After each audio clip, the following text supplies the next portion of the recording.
So, I've beaten Forza Horizon 6, and I've got some feedback. So jumping straight in, we're ripping a band-aid off and starting with the things I didn't like and things I feel could be improved. Number 1, the showcase events feel repetitive and scripted to let you win. Something that kinda surprised me is that a lot of you guys voiced your opinions on Reddit that the showcases felt repetitive, and that's because they kind of are. Over the years, every Horizon game has developed a habit of having the same showcase events just done a little bit differently.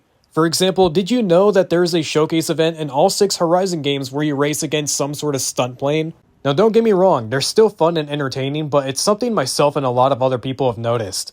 It's a small thing, but it's enough for the games to start feeling repetitive. Speaking of which, the biggest complaint I've seen is that there doesn't feel like there's any real challenge in these showcase events or any real risk of losing. And the most guilty of this is the Mecha Showcase. As cool as it is, there's no way something as advanced as a giant mech suit should have a very convenient malfunction right at the finish line that allows you to win. This has also been a thing in nearly every showcase event, which removes the feeling that you earned it and breaks your immersion. Part of the appeal of the Horizon games are the showcase events because they make you feel like you're the world's best driver until they pull shit like this to remind you that the game is holding your hand. I know they have to make these events winnable for everyone as they've been trying to make these games more accessible to everyone. And honestly, I think that's really cool. Shout out to Turn 10 and Playground for that because I wish more game studios would be more considerate of disabled gamers. But that's what the difficulty settings are supposed to be for. If I'm racing on Unbeatable, then I should not be able to beat the robot or even come close. I better be getting my ass kicked. Because if you're going to label something as unbeatable, it needs to live up to that expectation. Which is why that serves as the perfect segue into my biggest personal complaint about not just this game, but all modern Forza games as a whole.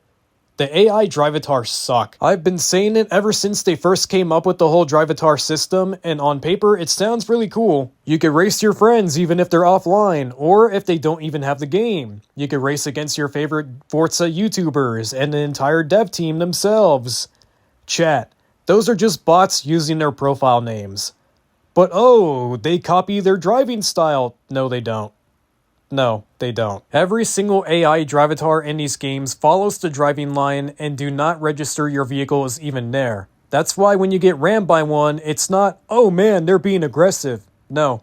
You're just in their way. The only change that happens when adjusting the difficulty is the amount of horsepower their engines receive depending on the difficulty and what position you're in. That's why the Forza games are notorious for their egregious rubber banding. If even a single car is ahead of you, it will magically pull thousands of horsepower out of nowhere just to keep you from passing it. I really hate this system because it feels outdated and lazy, but with Horizon 6, I feel like they decided to double down on it as people have never had an issue with the Drivatars until one AI in particular would ram people so aggressively, it became a meme. I have my own opinions on Bowie Knife, but because that's a whole nother can of worms, that really deserves its own video. But to keep it short, I think they purposely programmed one specific Drivatar in this permanent faster mode regardless of difficulty, just because they knew people would start posting about it and make the game go viral. But yeah, Bowie Knife is not new.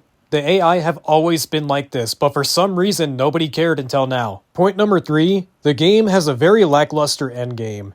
The big selling point and the main goal of the story is that you progress through the wristband so you can become a legendary driver and make it to Legend Island. Except there's nothing to do here! The only things on Legend Island are a festival site, the Goliath race, some mediocre races, and the best racetrack in the game. They hype it up all game like it's the place to be, but when you finally get there, it's a tiny ass island with a racetrack and another Horizon main stage. Now look, I know. But the game just came out. Give it some time. They'll probably add more to do there. Except there already are things in the game that should have been put on Legend Island that are just on the normal map. Like the estate. The estate would have been the perfect thing to have on Legend Island because it's supposed to be this ultimate property that you could build anything you want on. It's the end-all be-all. Sounds cool.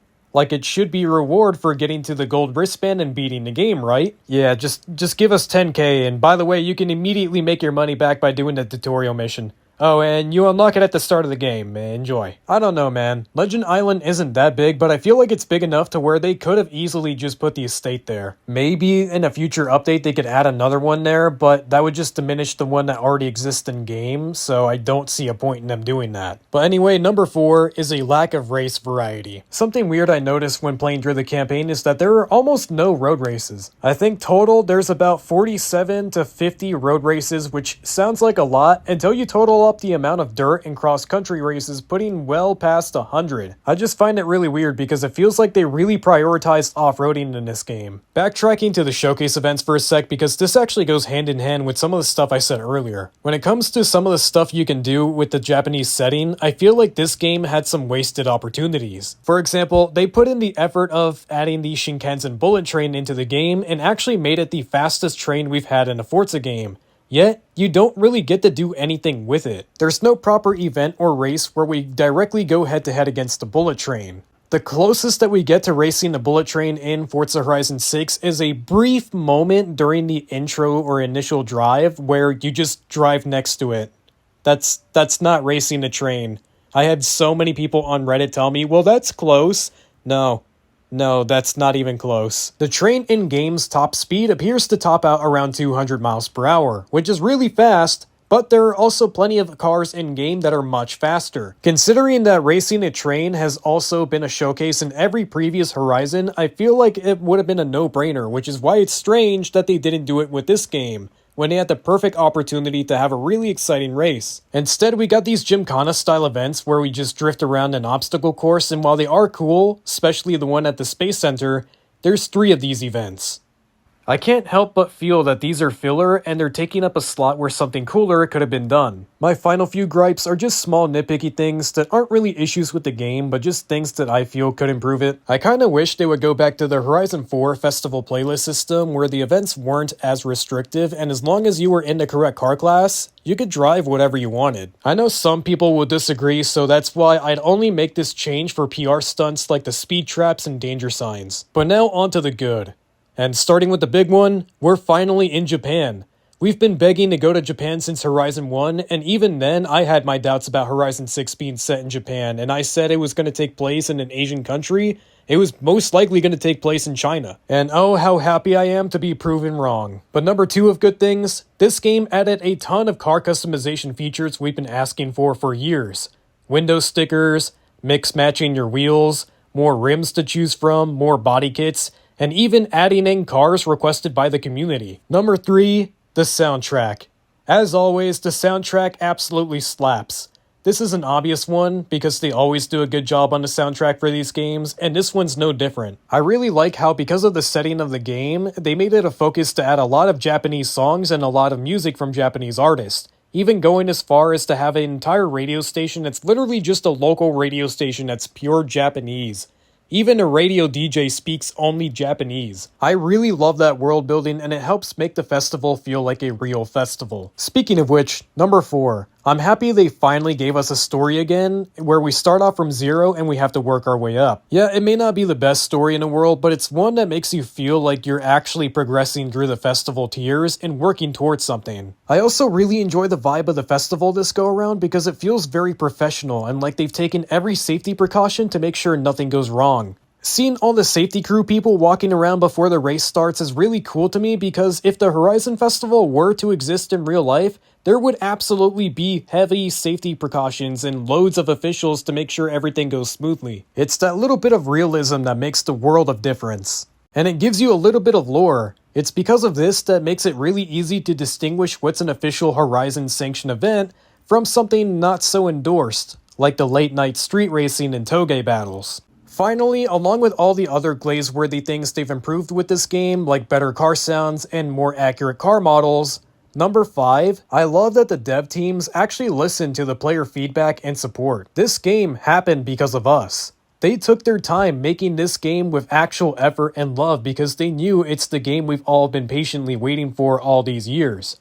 And that patience finally paid off. It doesn't feel like a video game they made just because they had to make it or because they felt like making it. It feels like a thank you and a reward for being a loyal fan of the series. And that's why these games are as popular as they are and why they've garnered such a strong community. Honestly, that's something a shockingly high number of game studios could learn from. Despite my complaining, this game far exceeds expectations and is a near perfect game. And I know as time goes on, it'll only get better with updates. But let me hear it from you down in the comments. Are there things about the game or even a series that you don't like? What would you like to see changed? Let's get a discussion going. If you liked the video, please do me a huge favor and hype the video as it's a new feature that helps push my channel. Speaking of which, you should also subscribe so that way you can be notified of when I make more videos just like this, and it also greatly helps out. But that's all we have time for today, so my name is Zephyr, and as always, thank you for watching.